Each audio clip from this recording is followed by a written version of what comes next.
Buenos días a todos, somos Entreguerras y esto es Informativo Geopolítico, unos minutos en los cuales intentaremos resumirte toda la actualidad geopolítica acaecida durante el 28 de enero de 2026. En cuanto a Ucrania, un estudio del Centro de Estudios Estratégicos e Internacionales de Washington estima que las bajas totales de la guerra en Ucrania podrían acercarse a los 2 millones esta primavera. El cálculo es de casi 1,2 millones de rusos y 600.000 ucranianos muertos, han sido heridos o han desaparecido. El informe sitúa en unos 325.000 los soldados rusos muertos y entre 100.000 y 140.000 los ucranianos fallecidos, calificando el nivel de pérdidas como el más alto para una gran potencia desde la Segunda Guerra Mundial. En cuestión interna, Ucrania estaría intentando flexibilizar algunas condiciones clave del nuevo programa de asistencia del Fondo Monetario Internacional debido a la fuerte reacción interna contra las medidas exigidas. En particular, Kiev busca retrasar la introducción del nuevo impuesto a los trabajadores autónomos hasta después del fin de la guerra y elevar el umbral a partir del cual los pequeños empresarios deberían pagarlo, con el objetivo de lograr un acuerdo que pueda ser aprobado por el Parlamento.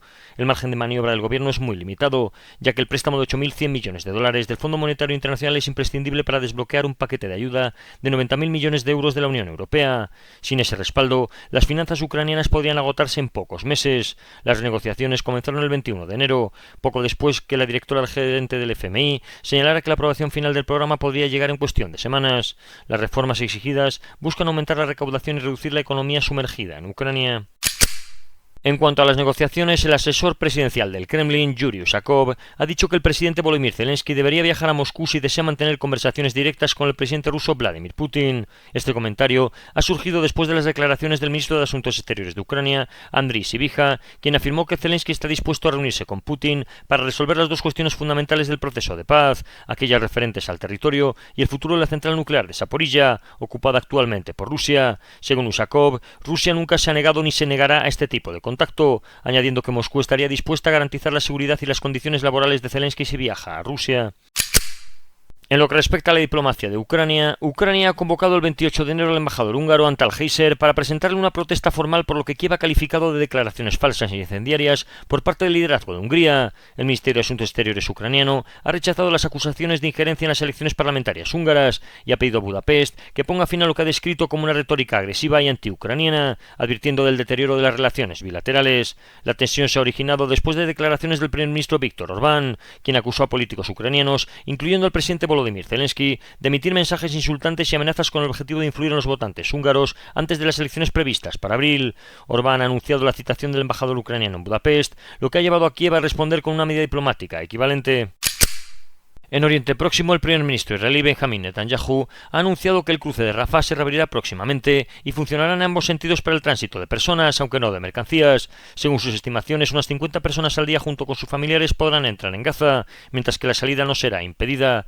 Netanyahu ha subrayado que todos los movimientos estarán sujetos a supervisión israelí. En paralelo, el primer ministro israelí también ha afirmado que ni Hamas ni la autoridad palestina respaldan actualmente el comité de 12 miembros propuesto para administrar Gaza, compuesto principalmente por familias locales y empresarios.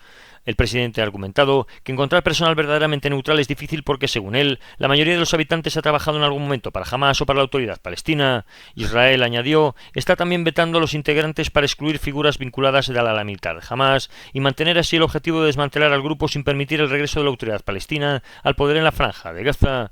Además, Israel también ha despejado el terreno en el sur de Gaza para la posible construcción de un campamento destinado a los palestinos, que podría incluir tecnología de vigilancia avanzada y reconocimiento facial en los accesos. De acuerdo con fuentes citadas recientemente, el planteamiento israelí busca garantizar el número de personas que salgan de Gaza sea superior a de quienes logran entrar.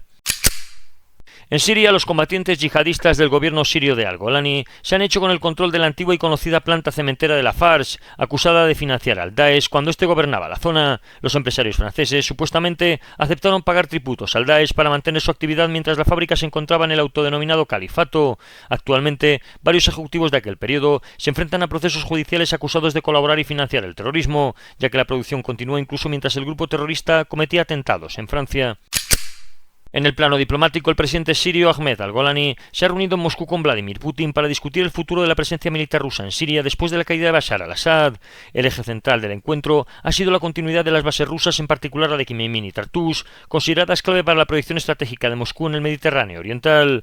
Rusia habría comenzado ya a ajustar su despliegue militar en el país, incluyendo la retirada de tropas del aeropuerto de Qamishli, en el noreste sirio, aunque mantiene su objetivo de preservar influencia política y militar en el país. En este contexto, al-Golani Golani ha expresado su agradecimiento a Putin por el respaldo ruso a la estabilidad regional, y ambas partes han abordado también la cooperación económica y las relaciones bilaterales. Durante el encuentro, Vladimir Putin felicitó a Al-Golani por lo que Moscú califica como la reintegración de la región del Éufrates, en referencia a los avances del nuevo liderazgo sirio en medio del conflicto con las fuerzas democráticas sirias, reforzando así el apoyo político ruso al actual equilibrio de poder en Siria. En Irán, la acumulación de señales sugiere que Washington y sus aliados estarían reduciendo el margen de maniobra iraní, mientras presentan la negociación no como un proceso abierto, sino como una última oportunidad antes de una escalada mayor. Según The Jerusalem Post, citando fuentes estadounidenses, la administración de Estados Unidos está examinando seriamente la imposición de un bloqueo naval a Irán, que impediría la exportación de petróleo. Este punto es crucial, ya que un bloqueo no es una sanción más, sino un acto de guerra de facto según el derecho internacional, especialmente si se aplica de forma activa en el Golfo Pérsico o en el Mar de Omán. Dado que el petróleo sigue siendo la columna vertebral financiera del Estado iraní, esta opción apunta directamente a asfixiar la capacidad de resistencia del régimen, acelerar tensiones internas y forzar concesiones estratégicas sin recurrir inmediatamente a bombardeos masivos. Al mismo tiempo, un bloqueo elevaría drásticamente el riesgo de incidentes navales con la Guardia Revolucionaria, especialmente en el estrecho de Hormuz. Donald Trump ha elevado así el tono de manera deliberada. En declaraciones públicas, afirmó que otra hermosa armada estadounidense navega hacia Irán, combinando el lenguaje informal con un mensaje inequívoco de presión militar. En paralelo, también lanzó un ultimátum que explícito: si Irán no negocia un acuerdo justo y equitativo sin armas nucleares, el próximo ataque será mucho peor. La respuesta iraní, también en X, fue igualmente reveladora. Teherán recordó el coste humano y financiero de las guerras de Estados Unidos en Afganistán e Irak, reiteró su disposición al diálogo sobre la base del respeto mutuo, pero advirtió que cualquier presión será respondida como nunca antes. Este intercambio público refuerza la lógica de coerción controlada. Washington está amenazando con fuerza superior e Irán responde prometiendo una escalada regional.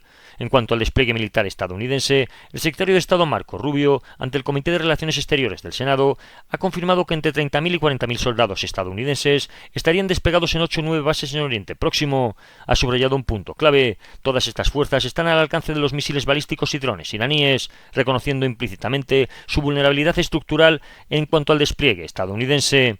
Rubio ha insistido que Estados Unidos mantiene una postura suficiente para defender a su personal y aliados, pero ha añadido que Washington se reserva el derecho de actuar de forma preventiva si detecta amenazas inminentes. Esta doctrina refuerza la percepción iraní de que un ataque preventivo estadounidense es una posibilidad real. El movimiento logístico acompaña al discurso del señor Rubio. Un C-5M Super Galaxy de la Fuerza Aérea de Estados Unidos se dirige a Al-Udeid, Qatar, tras haber pasado por Ramstein procedente de estructuras del CENTCOM y SOCOM, lo que apunta a refuerzos estratégicos o capacidades de operación especial, no meros traslados rutinarios. En cuanto a Israel, desde el lado iraní el asesor político del líder supremo ha sido tajante: cualquier acción militar estadounidense, desde cualquier origen y a cualquier nivel, será considerada el inicio de una guerra con una respuesta inmediata, total e inédita, dirigida al corazón de Tel Aviv y a todos los partidarios del agresor, incluyendo Estados Unidos. En un movimiento diplomático relevante, el príncipe heredero saudí Mohammed bin Salman ha asegurado al presidente iraní Masoud Pezeshkian que Arabia Saudí no permitirá tampoco ataques contra Irán desde su territorio. Este compromiso busca proteger al reino de represalias iraníes y refleja el interés saudí en evitar guerras abiertas en el Golfo Pérsico. Este posicionamiento se suma a las señales previas de Turquía, que contempla escenarios de colapso iraní y movimientos preventivos en su frontera oriental. En cuanto a Europa, el canciller alemán Friedrich Merz ha elevado el tono político europeo al afirmar que el régimen iraní no tiene legitimidad y que su caída podría producirse en semanas. Este tipo de declaraciones suponen un abandono práctico de la neutralidad diplomática europea. En paralelo, según varias fuentes, todos los Estados miembros de la Unión Europea habrían acordado incluir al cuerpo de la Guardia Revolucionaria Islámica iraní en la lista de organizaciones terroristas. De confirmarse formalmente, sería un paso histórico que criminaliza el núcleo del poder militar y económico iraní, cerrando más el cerco político y financiero. De acuerdo con el New York Times, las negociaciones incluyen 3 demandas clave para evitar acciones militares estadounidenses con respecto a Irán. La primera sería el cese permanente del enriquecimiento de uranio en todo el país, unas restricciones severas al alcance y número de misiles balísticos de largo alcance que tenga el cuerpo de la Guardia Revolucionaria Islámica, y el fin de apoyo a grupos proxy como Hamas, Hezbollah y los hutíes. Desde la perspectiva iraní, estas condiciones equivalen a renunciar a los 3 pilares básicos de su doctrina de disuasión: la nuclear latente, los misiles y la guerra asimétrica regional. No sorprende que Teherán ya haya rechazado varios puntos. Un alto funcionario iraní ha dejado claro que no comprometerá su derecho al enriquecimiento civil ni a su arsenal de misiles, considerados esenciales para la defensa nacional. Por su parte, la Guardia Revolucionaria, en declaraciones a Al Jazeera, ha afirmado mantener el control total de la situación, ha calificado la presión estadounidense como guerra psicológica tradicional y ha asegurado disponer de planes completos para cualquier escenario. En Europa, la primera ministra danesa Mette Frederiksen ha reconocido que la Unión Europea tendría enormes dificultades para defenderse sin Estados Unidos debido a su dependencia en ámbitos claves como la inteligencia o las armas nucleares. No obstante, ha sostenido que los países europeos tienen margen para hacer más de lo que actualmente se admite de forma pública. Frederiksen ha subrayado que el rearme europeo debe convertirse en la máxima prioridad política y ha advertido que fijar 2035 como horizonte es demasiado tarde. En su opinión, la rapidez es esencial ante un orden mundial que considera en profunda transformación o incluso en ya desaparición. La mandataria ha defendido que el futuro de la seguridad y la prosperidad europeas depende exclusivamente de los propios europeos y ha calificado el momento actual como decisivo, llamando a actuar con mayor ambición, velocidad y fortaleza para construir una Europa mucho más sólida. El ministro de Defensa de Alemania ha señalado que su país ya ha entregado a Ucrania sistemas de defensa antiaérea Patriot, otros sistemas antiaéreos y sus respectivos misiles. Ha indicado que en la situación actual, Alemania no puede suministrar más armamento procedente de sus propias reservas militares, aunque ha manifestado su disposición a aportar financiación para la compra de armas destinadas a Ucrania a través de iniciativas de la OTAN. Asimismo, el ministro ha subrayado que la seguridad de Groenlandia y del Ártico es una responsabilidad compartida dentro de la OTAN y ha advertido que las amenazas a la región ártica están aumentando debido al refuerzo de la presencia militar rusa en esa zona. En Asia, el ministro de Defensa de China, Dong Jun, ha pedido a Rusia reforzar la coordinación estratégica y la cooperación militar, mejorar los mecanismos de intercambio y responder conjuntamente a riesgos globales. Su homólogo ruso, Andrei Belousov, ha coincidido en que la situación internacional ha cambiado significativamente y ha citado a Venezuela e Irán como ejemplos que exigen un seguimiento constante de la seguridad y medidas adecuadas. Y esto ha sido todo por hoy. Si queréis profundizar en las noticias que hemos comentado, leer alguna de ellas o visualizar diferentes vídeos de actualidad, os recordamos que estamos en la aplicación Telegram, con nombre de usuario @entre_guerras. Que tengan un buen día y recuerden el main.